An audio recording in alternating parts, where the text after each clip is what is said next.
Everyone, I am Suga. Welcome back. तो कैसे हो आप सब? आई होप आप सब अच्छे होंगे।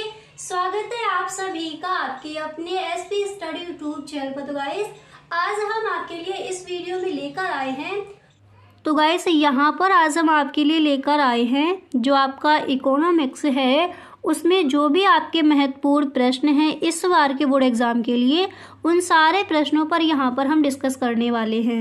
ठीक है, तो पहले हम यहाँ पर देखेंगे जो हमारे ऑब्जेक्टिव क्वेश्चन हैं वो कौन कौन से हैं जो इस बार के बोर्ड एग्जाम के लिए इम्पोर्टेंट हैं, एंड इसके बाद जो आपके सब्जेक्टिव क्वेश्चन हैं उनको भी यहाँ पर देखेंगे। ओके, तो गाइस आप इस वीडियो को पूरा देखें, वीडियो को आपको बिल्कुल भी स्किप नहीं करना है। और गाइस अगर आप सच में इस बार अर्थशास्त्र के पेपर में पूरे के पूरे अगर नंबर लाना चाहते हो तो इसी तरह से आपका एक और वीडियो है बैरर मॉडल पेपर इकोनॉमिक्स का, तो उसको आप ज़रूर देख ले। उसका फुल सॉल्यूशन मैंने दिया है, अगर आपने वीडियो नहीं देखा है तो डिस्क्रिप्शन बॉक्स में आपको लिंक मिल जाएगा, क्योंकि वहाँ पर मैंने जो भी आपके महत्वपूर्ण प्रश्न हैं उन सारे प्रश्नों को पूरा एक पेपर बना दिया उसका, जैसा आपका बोर्ड एग्जाम में आएगा पेपर उसी तरह से। ठीक है, और उसका फुल सॉल्यूशन दिया है, तो आप उसको एक बार ज़रूर देख ले। ठीक है, तो यहाँ पर देखिए शुरू करते हैं। तो पहला जो आपका प्रश्न है यहाँ पर दिया गया है, आप देख सकते हो कि 1 रुपये के नोट पर किसके हस्ताक्षर होते हैं। ये है आपका क्वेश्चन, 1 रुपये के नोट पर किसके हस्ताक्षर होते हैं। तो पहले हमें जो ऑप्शन दिए गए हैं इनको पढ़ते हैं। ठीक है, तो फर्स्ट ऑप्शन है वित्त सचिव का, एंड सेकंड नंबर पर है केंद्रीय बैंक के गवर्नर का, थर्ड नंबर पर है हमारा केंद्रीय वित्त मंत्री का, एंड 4 नंबर पर दिया गया है राज्य वित्त मंत्री। तो क्वेश्चन क्या है कि 1 रुपये के नोट पर किसके हस्ताक्षर होते हैं, तो हमें पता है यहाँ पर जो हमारा ए नंबर पर ऑप्शन है वो हो जाएगा राइट ऑप्शन, वित्त सचिव। ठीक है, ये हो जाएगा हमारा राइट ऑप्शन। क्लियर, तो क्वेश्चन क्या था, 1 रुपये के नोट पर किसके हस्ताक्षर होते हैं, वित्त सचिव के। क्लियर, अब इसके बाद यहाँ पर जो हमारा सेकंड नंबर पर दिया गया है क्वेश्चन उसको पढ़ते हैं। और गाइस जितने भी प्रश्न यहाँ पर आपको बताए जाएं इन सारे प्रश्नों को आप लिखते चलिए। ठीक है, तो दूसरा हमारा यहाँ पर दिया गया है कि निम्नलिखित में से कौन रिजर्व बैंक ऑफ इंडिया का कार्य नहीं है। आपको ध्यान से पढ़ना है कि कार्य नहीं है दिया गया है। ठीक है, और देखिए गाइस जो भी आपकी ये क्वेश्चन है ये कई बार बोर्ड एग्जाम में आज किए गए हैं। ओके, तो निम्नलिखित में से कौन रिजर्व बैंक ऑफ इंडिया का कार्य नहीं है। तो यहाँ पर देखिए पहला यहाँ पर दिया गया है अंतिम ऋणदाता, एंड बी नंबर पर है साख का नियंत्रण, एंड सी नंबर पर हमें दिया गया है कि नोटों का निर्गमन, एंड डी नंबर पर है साख सृजन। तो निम्नलिखित में से कौन रिजर्व बैंक ऑफ इंडिया का कार्य नहीं है।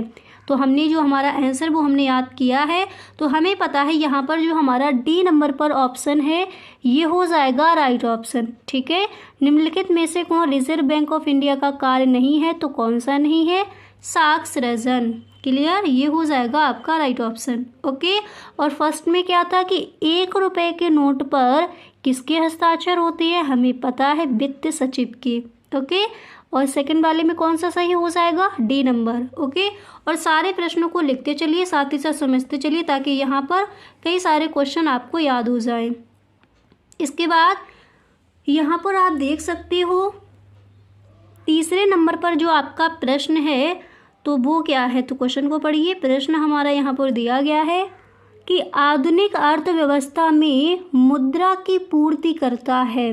क्वेश्चन क्या है, आधुनिक अर्थव्यवस्था में मुद्रा की पूर्ति कौन करता है। फर्स्ट नंबर पर ऑप्शन है पूंजीपति, एंड बी नंबर पर ऑप्शन है केंद्रीय बैंक, सी नंबर पर हमें दिया गया है बहुराष्ट्रीय निगम, एंड डी नंबर पर है सरकार।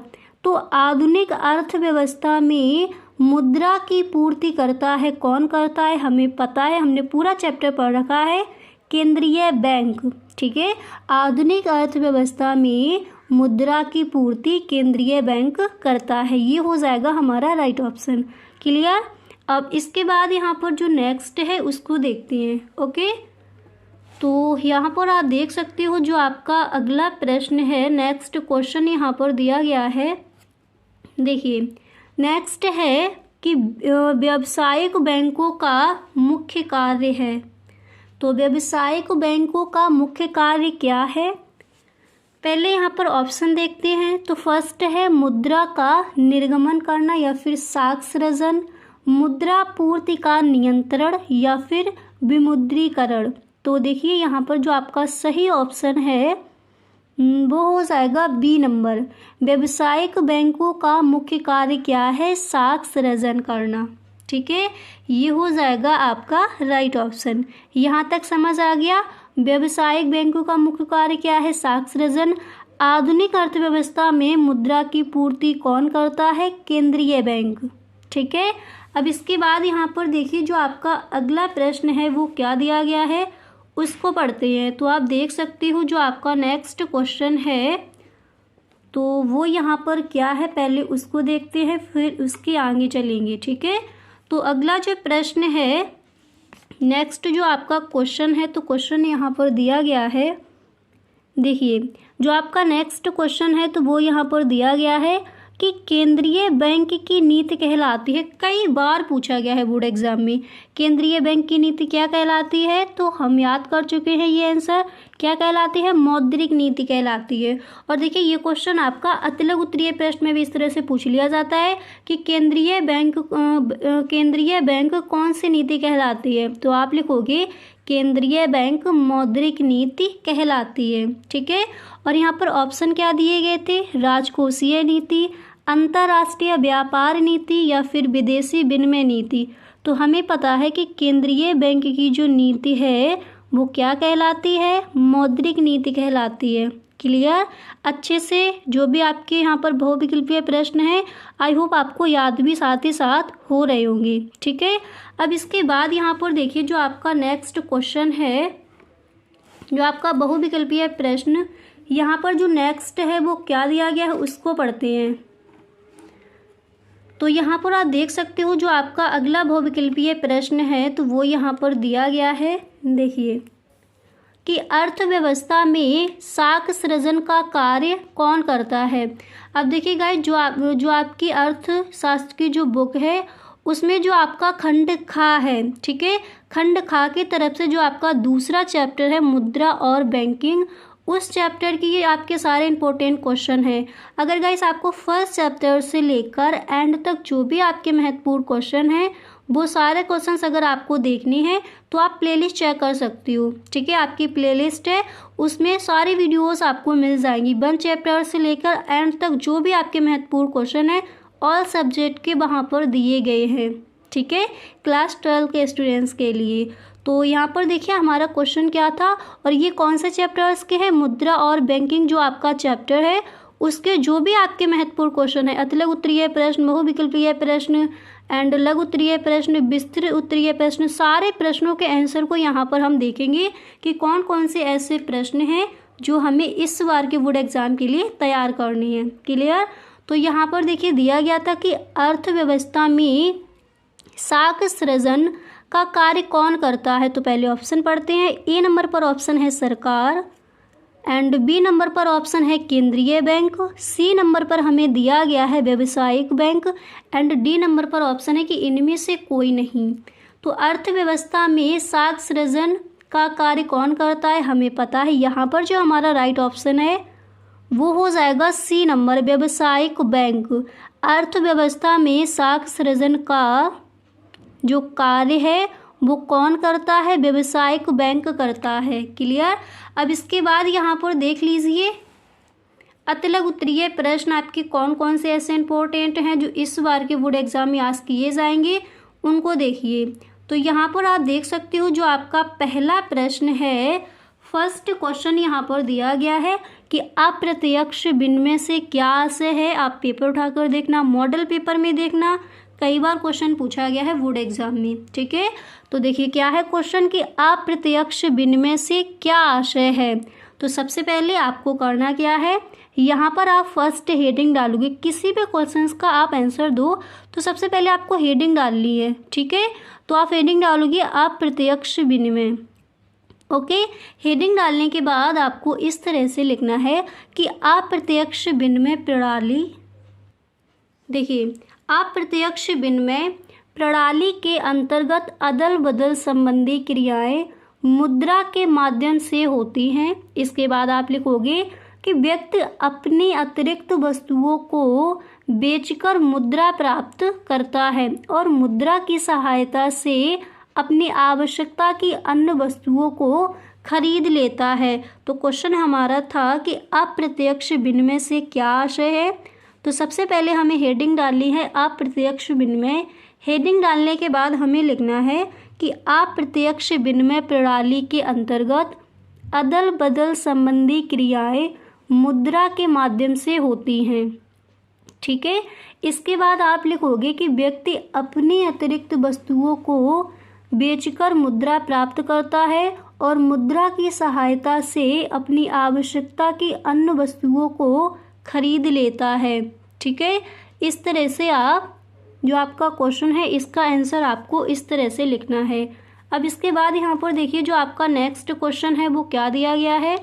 तो देखिए 2 नंबर पर जो आपका क्वेश्चन है, तो सेकंड क्वेश्चन यहाँ पर आप देख सकते हो आपका दिया गया है कि प्रत्यक्ष विनिमय प्रणाली, देखिए क्वेश्चन क्या है, प्रत्यक्ष विनिमय प्रणाली से क्या आशय है। कई बार बोर्ड एग्जाम में ये जो आपका प्रश्न है वो पूछा गया है। ठीक है। तो इस चैप्टर में जो भी आपके महत्वपूर्ण प्रश्न हैं उन सारे प्रश्नों पर हम यहाँ पर डिस्कस करने वाली हैं। तो पहला प्रश्न यहाँ पर आपका दिया गया है कि प्रत्यक्ष विनिमय प्रणाली से क्या आशय है। तो सबसे पहले यहाँ पर आप हेडिंग डालोगे प्रत्यक्ष विनिमय प्रणाली। ठीक है। हेडिंग डालने के बाद आपको इस तरह से लिखना है कि वस्तुओं एवं सेवाओं के प्रत्यक्ष रूप से आदान प्रदान को प्रत्यक्ष विनिमय प्रणाली कहते हैं। यही वस्तु विनिमय प्रणाली है। ठीक है। किस तरह से लिखोगे कि वस्तुओं एवं सेवाओं के प्रत्यक्ष रूप से आदान प्रदान को प्रत्यक्ष विनिमय प्रणाली कहते हैं। यही वस्तु विनिमय प्रणाली है। इसके बाद आप लिखोगे जैसे गेहूं से चीनी की अदल बदल। ठीक है। अब इसके बाद यहाँ पर जो आपका नेक्स्ट क्वेश्चन है उसको देखते हैं। तो यहाँ पर देखिए जो आपका अगला प्रश्न है वो क्या दिया गया है। तो क्वेश्चन हमारा दिया गया है मुद्रा क्या है। ठीक है। ये भी क्वेश्चन कई बार पूछ लिया गया है तो इसको भी आप तैयार कर लेंगे। तो क्वेश्चन क्या है कि मुद्रा क्या है आपको बताना है। ठीक है। तो सबसे पहले आप क्या करोगे, यहाँ पर हेडिंग डालोगे मुद्रा। ओके।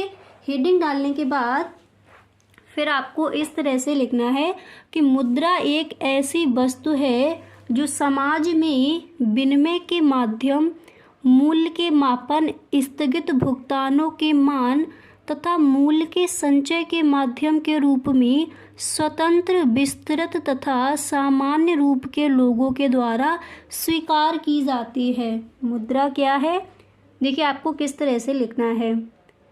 आप लिखोगे कि मुद्रा एक ऐसी वस्तु है जो समाज में विनिमय के माध्यम, मूल्य के मापन, स्थगित भुगतानों के मान तथा मूल्य के संचय के माध्यम के रूप में स्वतंत्र, विस्तृत तथा सामान्य रूप के लोगों के द्वारा स्वीकार की जाती है, उसी को हम कहते हैं मुद्रा।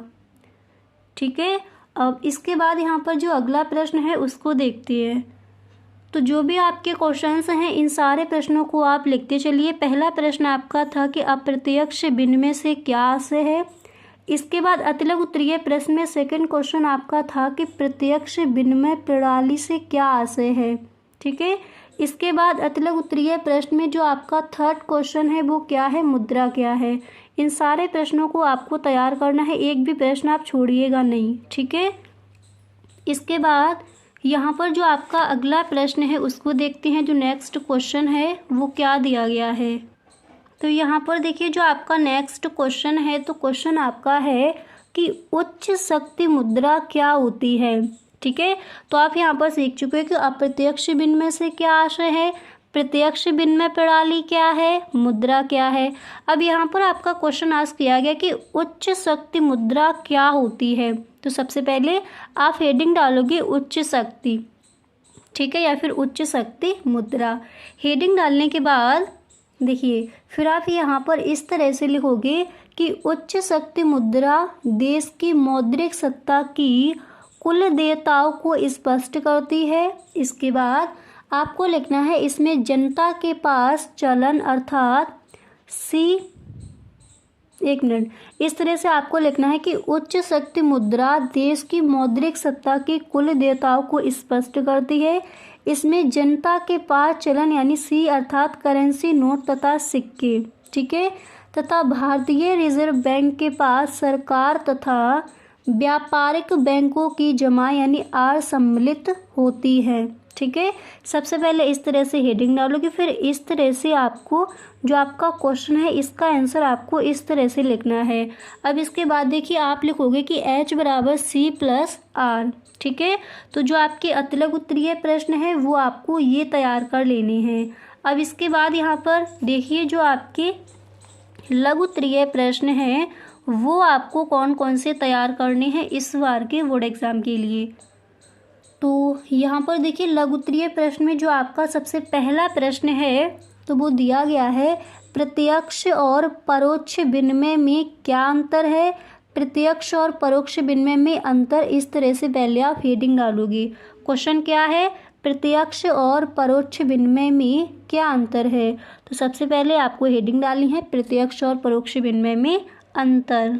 अब यहाँ पर देखिए उस तरह से पहले आप हेडिंग डालोगे। हेडिंग डालने के बाद फिर आपको एक लाइन लिखनी है कि प्रत्यक्ष विनिमय, इसको हम क्या बोलते हैं, वस्तु विनिमय, तथा परोक्ष विनिमय, इसको क्या कहते हैं, क्रय विक्रय, में अंतर को निम्नवत स्पष्ट किया जाता है। पहले आप इस तरह से एक लाइन लिख दोगे।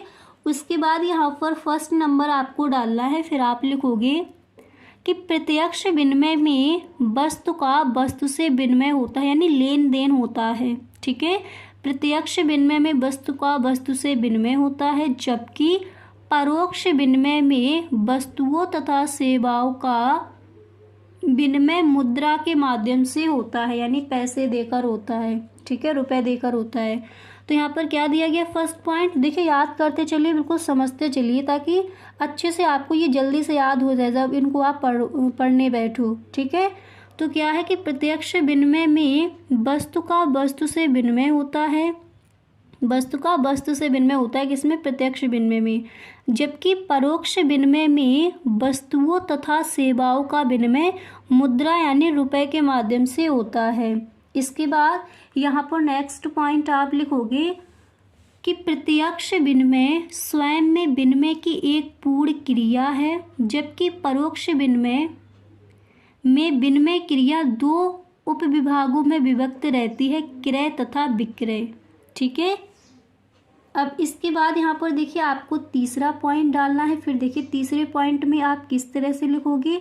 तीसरा पॉइंट डालने के बाद आपको लिखना है कि प्रत्यक्ष विनिमय में मुद्रा का प्रयोग नहीं होता, किसमें, प्रत्यक्ष विनिमय में क्या होता है, वस्तु का वस्तु से विनिमय होता है, ठीक है। तो प्रत्यक्ष विनिमय में मुद्रा का प्रयोग नहीं होता, जबकि परोक्ष विनिमय में मुद्रा का प्रयोग होता है, ऊपर हमने देख लिया है, ठीक है। इसके बाद यहाँ पर चौथा पॉइंट डालोगे। फिर उसमें आपको लिखना है कि प्रत्यक्ष विनिमय में आवश्यकता से अधिक यानी अतिरिक्त वस्तुओं का आदान प्रदान होता है, जबकि परोक्ष विनिमय में द्रव्य विनिमय का माध्यम बनाती हैं, द्रव्य यानी वस्तुएं विनिमय का माध्यम बनाती हैं, ठीक है। अब इसके बाद यहाँ पर देखिए लघु उत्तरीय प्रश्न में जो आपका नेक्स्ट क्वेश्चन है वो आप क्या तैयार करोगे। तो यहाँ पर देख लीजिए जो आपका अगला प्रश्न है वो आप ये तैयार करोगे कि खुले बाजार की क्रियाएं क्या है, खुले बाजार की क्रियाएं क्या हैं, ये आपको तैयार कर लेना है। एंड इसके बाद यहाँ पर देखिए विस्तृत उत्तरीय प्रश्न में कौन कौन से ऐसे क्वेश्चन हैं जो आपको तैयार करने हैं उनको देखते हैं। तो यहाँ पर देख सकते हो आप विस्तृत उत्तरीय प्रश्न में जो आपका पहला प्रश्न है वो यहाँ पर ये है कि केंद्रीय बैंकों का बैंक क्यों कहते हैं। Very very most important question है, इसको आप तैयार कर लेंगे। केंद्रीय बैंक को बैंकों का बैंक क्यों कहते हैं, ठीक है, very very most important question है। इसके बाद नेक्स्ट है कि भारतीय रिजर्व बैंक की साख नियंत्रण रीतियों की विवेचना कीजिए। इन दोनों प्रश्नों को आपको सही ढंग से तैयार कर लेना है इस बार के बोर्ड एग्जाम के लिए, ठीक है। तो यहाँ पर हमने आपको बता दिए इकोनॉमिक्स के जो भी आपके महत्वपूर्ण क्वेश्चन हैं वो। आई होप ये वीडियो गाइस आपको पसंद आया होगा। और देखिए अगर फर्स्ट चैप्टर से एंड तक जो भी महत्वपूर्ण क्वेश्चन है वो सारे प्रश्न आपको देखने, तो आप एक बार प्लेलिस्ट चेक कर लीजिए। उसमें देखिए फर्स्ट चैप्टर से लेकर एंड तक जो भी महत्वपूर्ण क्वेश्चन है वो वहाँ पर आपको मिल जाएंगे। ओके, तो गाइस आज के लिए बस इतना ही। अब मिलते हैं नेक्स्ट वीडियो में। अगर सच में वीडियो पसंद आया है तो एक बार सभी दोस्तों में आप इस वीडियो को शेयर ज़रूर करें। Okay, thank you so much. तो गाइस कैसा लगा वीडियो? आई होप ये वीडियो आपको पसंद आया होगा। अगर सच में ये वीडियो आपको अच्छा लगा है तो आप इस वीडियो को अपने सभी दोस्तों में एक बार शेयर जरूर करें। ओके, वीडियो अच्छा लगा करें तो please time in the comment box, आप में कमेंट बॉक्स में जरूर बताएं। Okay, thank you so much.